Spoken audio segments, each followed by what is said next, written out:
नमस्कार दोस्तों, जैसा कि आप जानते हैं त्योहारों का सीजन शुरू हो चुका है। 5 दिवसीय जो सनातन धर्म के त्योहार, जो बड़े त्योहार जिनको कहा जाता है, पूरे भारतवर्ष में, भारत ही नहीं जो भारत से बाहर रहते हैं भारतवासी वो भी मनाते हैं बड़े प्रेम हर्षोल्लास के साथ। तो त्योहार शुरू हो चुका है, दीपोत्सव जिसे कहते हैं, दिवाली खासकर जिसकी हम बात कर रहे हैं।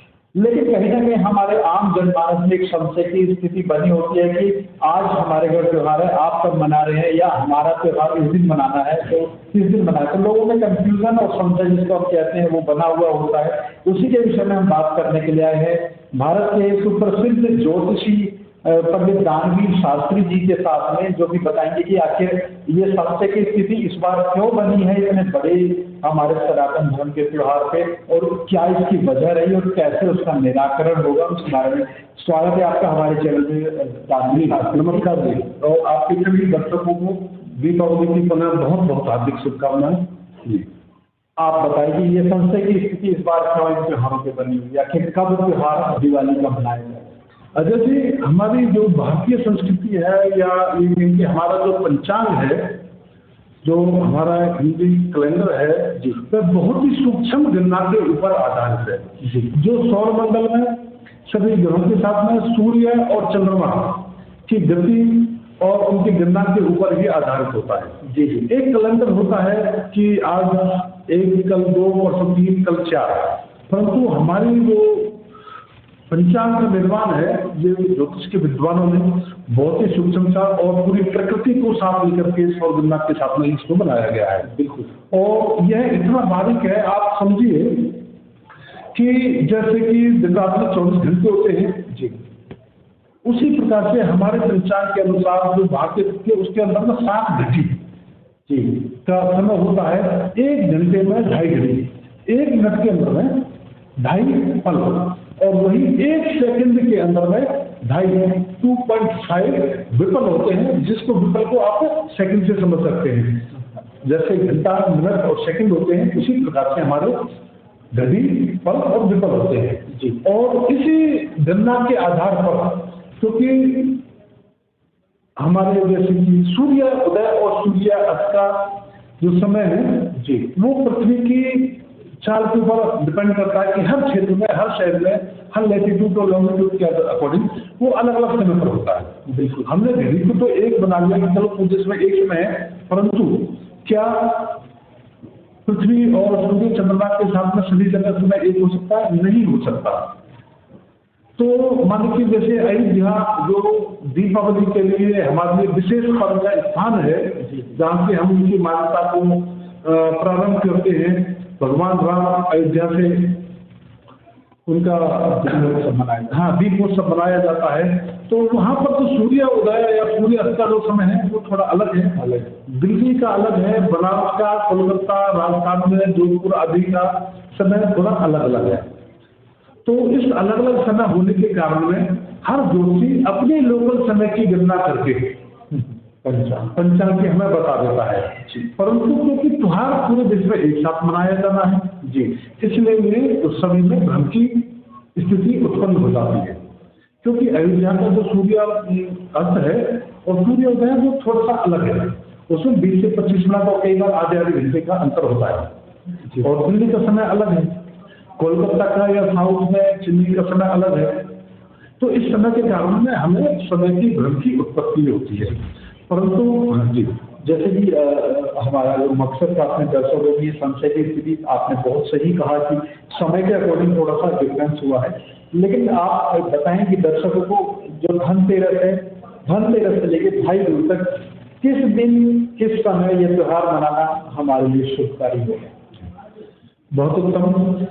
धनतेरस को जिस दिन भगवान धन्वंतरि की पूजा की जाती है, जो हमारे तो 8 प्रकार की लक्ष्मी होती है, उनमें से एक हमारी आरोग्य लक्ष्मी है जी, स्वास्थ्य लक्ष्मी है।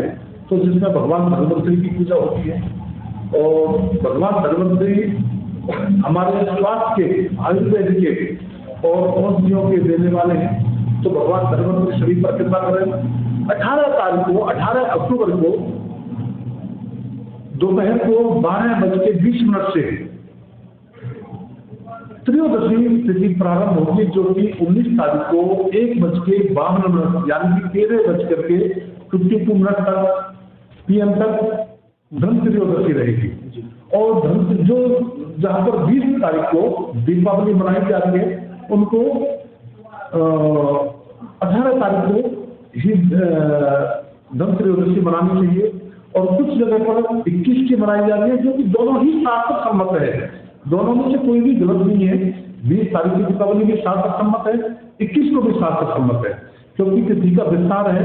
सूर्य चंद्र की गणना के ऊपर कई बार तिथि 60 घड़ी से 56 घड़ी तक भी पहुंच जाती है, जो कि पूरा तिथि के लिए कई बार कम होकर के 54 घड़ी तक भी तिथि का पहुंच जाती है, घट जाती है।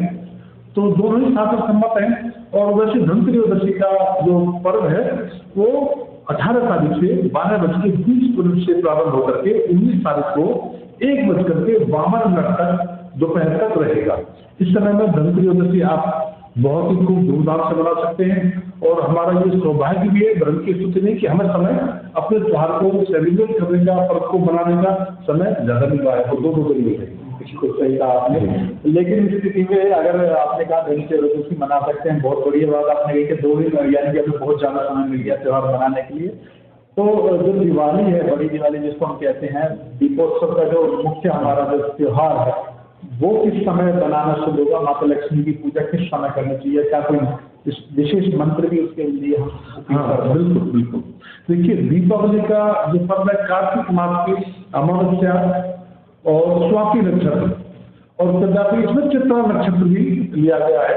उस समय चित्रा नक्षत्र या स्वाति नक्षत्र का संयोग हो, तो उस समय दीपावली में महालक्ष्मी की पूजा की जाती है। इस बार 20 अक्टूबर को अमावस्या 3:45 पर लगभग 3:45 बजे शाम को प्रारंभ होगी और पूरी रात्रि पर्यंत। और 21 तारीख को भी सूर्य अस्त जो है अमावस्या में ही हो रहा है। 21 तारीख को शाम को 5:55 तक अमावस्या रहेगी। 21 तारीख को सूर्य उदय भी अमावस्या में है। हमारे धर्म के अनुसार मान्यता है कि दीपावली वाले दिन सबसे प्रथम सुबह भगवान की पूजा के उपरांत पितरों की पूजा होनी चाहिए, अमावस्या में होनी चाहिए, पितरों का पूजन होना चाहिए। तत्पश्चात महालक्ष्मी का पूजन किया जाता है। परंतु कुछ जगह पर सूर्य अस्त थोड़ा जल्दी हो जाता है अमावस्या से पहले, और कुछ समय प्रदोष जो काल है उसके अंदर समय कम है, तो 20 तारीख को साथ दीपावली मनानी पड़ेगी। परंतु ये पूरे भारतवर्ष में ऐसा नहीं हो सकता।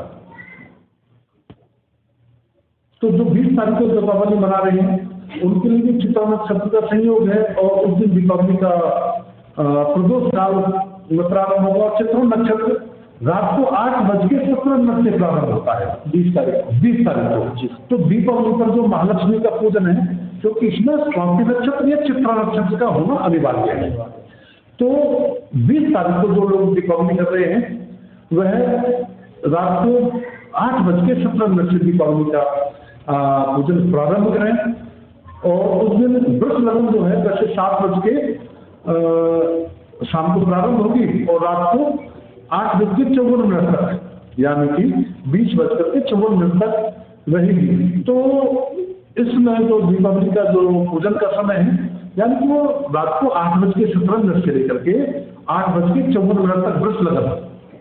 उसी के साथ में रात्रि को 23:08 से और 1:29 तक कर्क लगन रहेगी, और 1:29 से रात्रि को 3:39 तक सिंह लगन रहेगी। ये तीनों ही लगन महालक्ष्मी पूजन के लिए बड़ी सर्वश्रेष्ठ मानी गई है। साथ ही प्रदोष काल के साथ में महानिषद का रात्रि 22 बज के, यानी कि 10:55 से और रात्रि 1:30 तक रहेगा।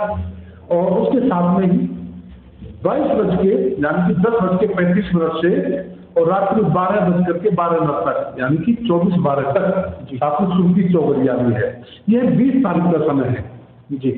वही साथ में जो दीपावली हमारे यहाँ दिल्ली, पंजाब, हरियाणा, राजस्थान में 21 तारीख को जो शुभ है शास्त्र सम्मत, इसके लिए बहुत चिंतामणि, निर्णय सिंधु, धर्म सिंधु, सभी शास्त्रों का मत है कि 21 तारीख को दीपावली मनानी चाहिए जी।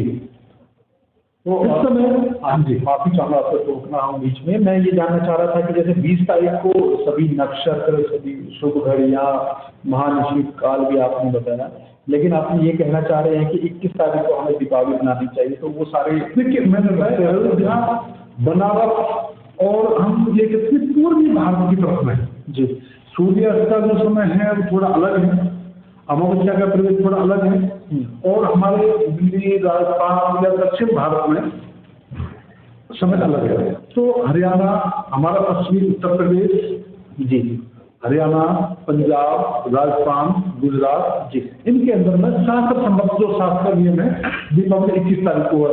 ये हमें फोटो में बड़ा अच्छा नहीं लगता कि हम एक त्योहार को 2 दिन मनाएं, बिल्कुल पर्व है और बहुत ही बड़ा पर्व है, एक ही दिन मनाया जाए तो बहुत ही उत्तम है। तो शास्त्री जी आप कहना चाहिए कि 21 तारीख को शुभ होगा मनाना या 21 तारीख को, क्योंकि सूर्य उदय भी अमावस्या में है और सूर्य अस्त भी अमावस्या में है। बिल्कुल रात्रि के समय अमावस्या होना आवश्यक नहीं है, आवश्यक है शास्त्रों के नियम के अनुसार प्रदोष काल के अंदर में लगभग आधी घड़ी अमावस्या का वास हो, और यह 21 तारीख को पूर्ण है। और हमारे दीपावली का पूजन तभी किया जाता है जब हम सुबह पितरों की पूजन करें, पितरों को स्नान कराएं, अर्घ दें, तर्पण करें, पितरों के लिए भोजन निकालें, और उसके बाद में संध्या समय पर सूर्य अस्त जब अमावस्या में हो प्रदोष काल में तो हम दीपावली पूजन करें। 20 तारीख को जो दीपावली है वो उसमें अधूरापन है, पूर्ण नहीं है। पूर्ण दीपावली और स्वाति नक्षत्र जिसका विशेष महत्व है वो भी 21 तारीख को रात को ही प्रारंभ हो रहा है। बहुत ही अच्छी जानकारी आपने दी है। साथ ही मैं जानना चाहूंगा अपने दर्शकों के लिए कि मैंने आपसे कहा था पूजा के लिए कोई विशेष ऐसा मंत्र जिससे कि हमारे दर्शकों के घर में जो आपको देख रहे हैं उनके घर में महालक्ष्मी का वास सदा के लिए बिल्कुल। महालक्ष्मी जैसे आप परंपरागत महालक्ष्मी का पूजन करते आए हैं, विशेष रूप से उसको निभाना चाहिए, उसको करना चाहिए।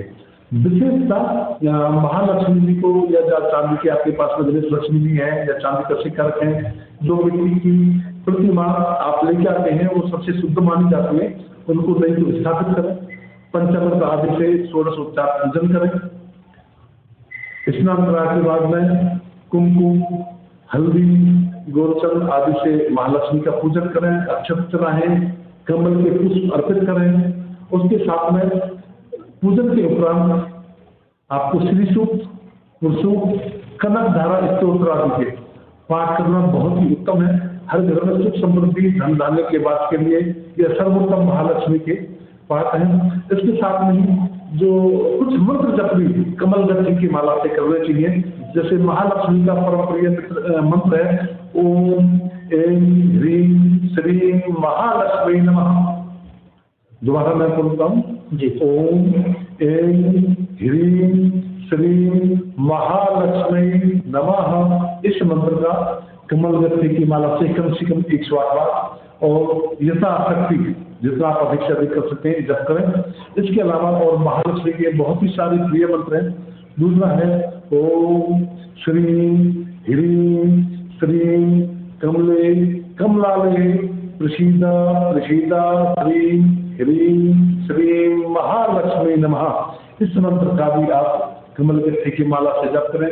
महालक्ष्मी पर 5 कमल गट्टे, गोमती चक्र, कौड़ी, दूर्वा, नागकेसर, पीली हल्दी, यह महालक्ष्मी को समर्पित करें।